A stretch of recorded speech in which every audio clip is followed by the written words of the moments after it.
Hello everyone. पिछली video में हम लोगों ने लेटर मोगस टॉपिक के प्रीवियस ईयर एनालिसिस और सॉल्यूशन देखा था। उसकी कौन कौन सी थीम्स थी इंपॉर्टेंट, उनको डायरी में नोट डाउन कर लिया था। उसके बाद हम लोगों ने नया टॉपिक शुरू किया था। वो टॉपिक क्या था? Advent of European in India. उसकी इंपॉर्टेंट थीम्स जो थी, उसके इंपॉर्टेंट जो हमारे एस्पेक्ट थे, उनका एनालिसिस और उनका सॉल्यूशन दोनों देख लिया था। आज की वीडियो में हम लोग नया टॉपिक शुरू करेंगे। नया टॉपिक कौन सा है? ब्रिटिश एक्सपेंशन इन इंडिया, यानी कि अंग्रेज हिंदुस्तान में किस तरह से विस्तार करते हैं अपना, किस तरह से अपनी अथॉरिटी को इस्टेब्लिश करते हैं, इन सारी चीज़ों को देखेंगे। तो मैंने अपनी डायरी में जैसे हम लोग लिखते हैं वैसे हम लोगों ने अपनी थीम लिख दी है। अब हम लोग इसकी क्या करेंगे, सारी थीम्स को कवर करेंगे। अब देखो यार, हिस्ट्री पढ़ने का एक अप्रोच होता है क्या, कि if you want to understand that event, be at that event. यानी कि अगर आपको किसी इवेंट को, किसी मूवमेंट को अंडरस्टैंड करना है तो आप इमेजिन करो आप उस जगह पर खड़े हो। तो अब आपके सामने ये सवाल आता है, आप मान लो आंखें बंद करो और इमेजिन करो आप उस जगह पे खड़े हो जहाँ पे सारी घटनाएं जो हैं वो घटित हो रही हैं, जहाँ पे सारी इवेंट हैं वो टेक प्लेस कर रहे हैं अपना। तो आप लोग उस जगह पे खड़े हो और आप लोग क्या देख रहे हो? टॉपिक का नाम है ब्रिटिश एक्सपेंशन इन इंडिया। अब हम लोगों को एक बात पता है क्या, कि लड़ाई जो है वो आखिरी सॉल्यूशन होना चाहिए, यानी कि war must be last solution. War जो है, war should be last solution, या फिर वॉर जो है, वो जो वॉर होता है वो हमारा लास्ट ऑप्शन होना चाहिए। अगर वॉर हमारा लास्ट ऑप्शन है तो इसका मतलब क्या होगा? इसका मतलब ये हो गया कि वॉर से पहले हम लोग को डिप्लोमेसी चलानी चाहिए। किस तरह, किस तरह से हम लोगों को डिप्लोमेसी चलानी चाहिए? इस तरह से डिप्लोमेसी चलानी चाहिए कि हम लोगों को पॉलिसीज़ की ही मदद से अपनी प्रॉब्लम का सॉल्यूशन करना चाहिए। यानी कि क्या वो अंग्रेज़ों ने किया होगा? बिल्कुल सही बात है। यानी कि अंग्रेज़ जो थे वो हिंदुस्तान में कुछ पॉलिसीज़ भी लेके आए होंगे अपने रूल को स्टैब्लिश करने के लिए। अब आप लोग आंखें खोल लो तो पॉलिसीज़, फॉर एग्जांपल अंग्रेज़ एक पॉलिसी लाए थे जिसको हम लोग बोलते हैं रिलेटिव आइसोलेशन। हम लोग सारी पॉलिसीज़ को डिटेल में कवर करेंगे। अब रिलेटिव आइसोलेशन क्या होता था?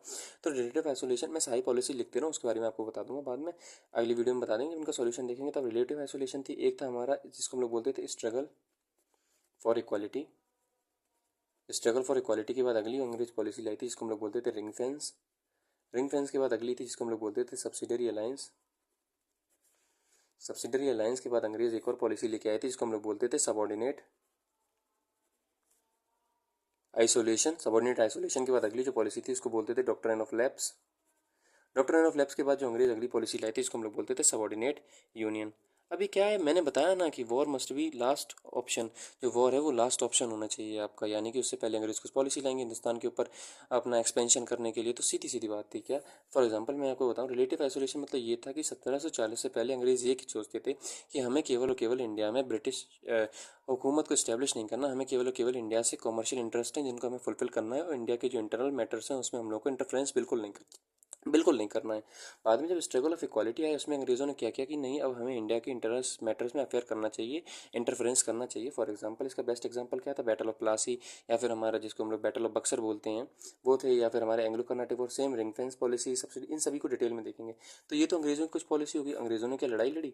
अब मैं क्या बोल रहा था कि अगर आपको हिस्ट्री को समझना है तो उस इवेंट पे रहो।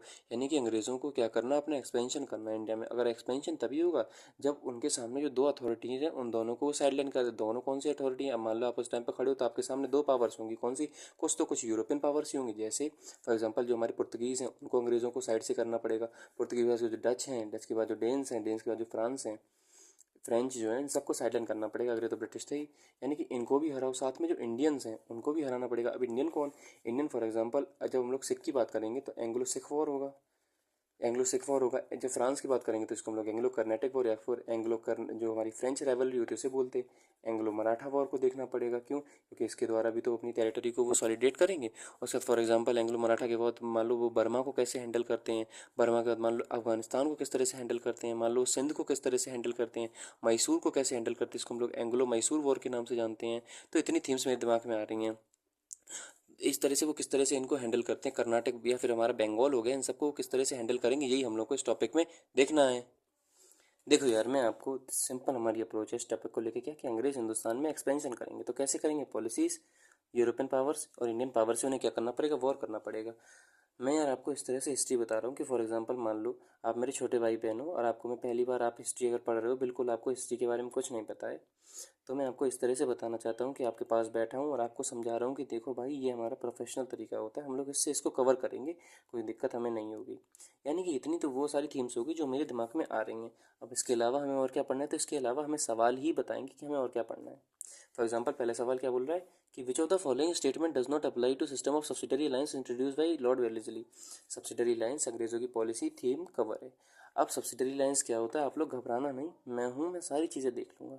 सब्सिडरी लाइंस क्या होता है, किस साल में आई थी, कौन लागू किया था, इसके अंदर कौन कौन से इसके अंदर क्या कवर होता है, सारी चीज़ें मैं आपको बताऊंगा। सारी जितनी पॉलिसी होगी वो सब कवर करेंगे, कोई टेंशन की बात नहीं है। अगला हमसे क्या बोला, विच of the following was the first fort constructed by British in India. अब देखो यार, हम लोगों ने सवाल देखा तो हम लोगों ने पहली थीम, दूसरी थीम और तीसरी थीम तो कवर कर ली थी। अभी चौथी थीम हमारे सामने निकल के आएगी, हम लोग को फोर्ट को भी पढ़ना है। कौन से फोर्ट को पढ़ना है, तो आंसर वही देगा जो हमसे सवाल पूछ रहा है। हमें फोर्ट विलियम के बारे में पढ़ना है। क्या पढ़ना है वो भी बता रहा हूँ। फोर्ट जॉर्ज के बारे में पढ़ना है, फोर्ट हमें डेविड के बारे में पढ़ना है, और फोर्ट जो एंजेलो है उसके बारे में पढ़ना है। तो सिंपल एक चीज़ पढ़नी, क्या, ये किस ईयर में जी इस्टेब्लिश हुआ था और किसकी अथॉरिटी थी इसके ऊपर। फॉर एग्जाम्पल हमें पता है कि फोर्ट विलियम जो था वो 1700 में फॉर्म हुआ था। कहाँ हुआ था, कलकत्ता में हुआ था। किसकी अथॉरिटी थी, तो ये ब्रिटिश की अथॉरिटी थी। बस इतना ही पढ़ना है। सेम जॉर्ज के, सेम डेविड के, सेम एंजेलो के बारे में हम लोग को थोड़ा थोड़ा पढ़ना है। अच्छी बात है, हम लोगों ने फोर्ट पढ़ लिया। फोर्ट के बाद और क्या, कौन सी थीम इसमें कवर करनी, तो आगे सवाल देखें तो Robert Clive was first governor general of Bengal, William McNay was first governor general of India. यानी कि हम लोग को इसमें पांचवी थीम हमारी ये हो जाती है कि हमें गवर्नर जनरल पढ़ना है। जी का मतलब गवर्नर जनरल हो गया, गवर्नर जनरल ऑफ इंडिया पढ़ना है। उसके बाद आगे हम लोग देखें तो वाइसरॉय को भी पढ़ना है। वाइसरॉय के बाद अगर हम लोग मान लें तो सेक्रेटरी ऑफ स्टेट क्या होता है, ये भी पढ़ना है। अच्छा एक बात बताओ, वॉर तो आ गया, मेरे दिमाग में एक और चीज़ आई, क्या यूपीएससी हमसे ट्रीटी के बारे में नहीं पूछ सकता है? क्यों, क्योंकि सीधी सीधी बात है ना, अगर लड़ाई हुई होगी तो कोई ट्रीटी भी तो हुई होगी। फॉर एग्जांपल जब हम लोग एंग्लो मैसूर वॉर की बात करते हैं तो उसमें कई सारी ट्रीटी आती है। आप लोग घबराना नहीं, मैं सारी चीज़ों का आपको सॉल्यूशन डिटेल में बताऊंगा। For example treaty of Madras क्या होता है, ट्रीटी ऑफ मैंगलोर क्या होता है, ट्रीटी ऑफ सेरिंगपट्टनम क्या होता है। जब हम लोग मराठास की बात करते हैं तो उसमें कई सारी ट्रीटीज आती हैं। For example treaty of Surat, treaty of Salbai, treaty of, उसके बाद हमारा पुरंदर है, ट्रीटी ऑफ वडगांव है, ट्रीटी ऑफ सुरजीअंजन गांव है, ट्रीटी ऑफ जिसको हम लोग बोलते हैं देवपुर देवगांव है, या फिर ट्रीटी ऑफ राजपुर घाट है, ट्रीटी ऑफ पूना है। इन सारी ट्रीटीज़ को देखेंगे। देखो यार, घबराना नहीं, ज़्यादा नहीं, केवल हर एक ट्रीटी के बारे में 2-3 पॉइंट आपको बता दूंगा, उन्हीं से आपका सवाल हो जाएगा, उन्हीं से सवाल आएगा। आपको आपको कैसे पता, तो मुझे ऐसे पता है कि मैंने क्या किया, सवाल एनालाइज किया और सिलेबस देखे हैं, तो मुझे पता है क्या पूछा जाएगा क्या नहीं पूछा जाएगा। आपको इसका एग्जाम्पल दो, तो एग्जाम्पल ऐसा है कि हम लोग अभी सिविल सर्विसेज के क्वेश्चंस को एनालिसिस कर रहे हैं। आगे सवाल आप देखना, और उसके बाद यूपीएससी के द्वारा जो दूसरे एग्जाम कंडक्ट होते हैं उनके सवालों को भी देखेंगे। सवाल जो है, जितनी हम लोग थीम लिख रहे हैं ना, केवल इतनी सी, इसी के आसपास सारे सवाल रिवॉल्व होंगे। आप लोग कोई टेंशन की बात मत लेना दोस्त, आपका भाई सब संभाल लेगा। डोंट बी देवदास, बी बिंदास। ठीक है दोस्त, तो ये हम लोगों ने क्या देख लिया, गवर्नर जनरल वाली भी हम लोग को थीम कवर करनी है।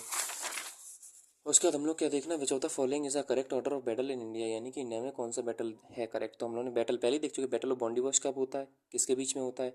हम लोग अभी तो इसका करेक्ट ऑर्डर लिख पाएंगे, कौन सा कब हुआ कौन सा नहीं हुआ, जब हम लोग को इनका वो पता होगा सीक्वेंस। तो battle of Wandiwash, battle of Buxar, battle of Ambur, battle of Plassey, कब होता है कब नहीं होता हम लोग को पता होना चाहिए। फॉर एग्जाम्पल जब हम लोग बैटल ऑफ बॉन्डिवोस की बात करते हैं वो 1760 में होता है।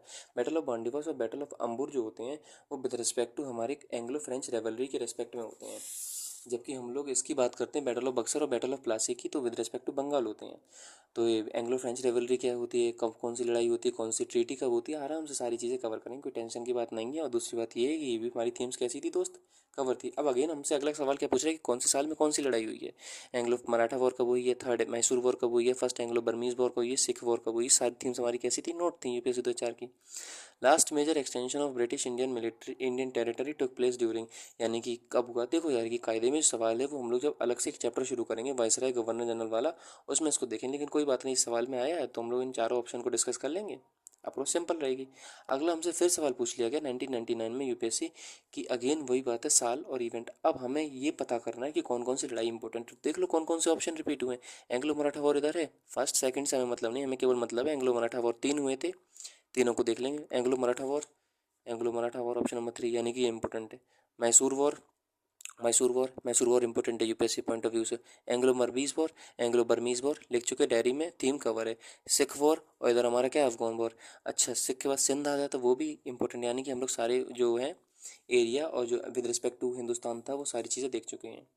अब आगे क्या, तो आगे मेरे भाई मैं आपको ये बता दूं कि हम लोग पता क्या करेंगे, सिंपल अप्रोच रहेगी। सबसे पहले अंग्रेज़ों की पॉलिसीज़ को देखेंगे, सब्सिडरी लाइंस वगैरह, क्यों आज एक पॉलिसी पूछी कल को दूसरी पूछ सकते हैं, तो तैयार रहेंगे। और उसके बाद हम लोग दूसरी थीम को उठाएंगे, क्या, यूरोपियंस को वो कैसे हैंडल करते हैं। उसके बाद तीसरी थीम को उठाएंगे, क्या, कि इंडियन जो रूलर थे उनको वो कैसे, कौन सा बैटल लड़ता, कौन सी ट्रीटी लड़ते। उसके बाद हम लोग क्या उठाएंगे, फोर्ट वाली थीम उठाएंगे। फोर्ट के बाद हम लोग उनकी ट्रीटीज़ देख लेंगे, बस चैप्टर खत्म।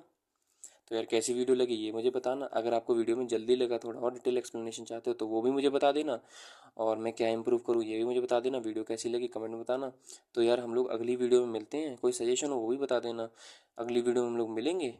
टिल देन, जय हिंद, जय भारत।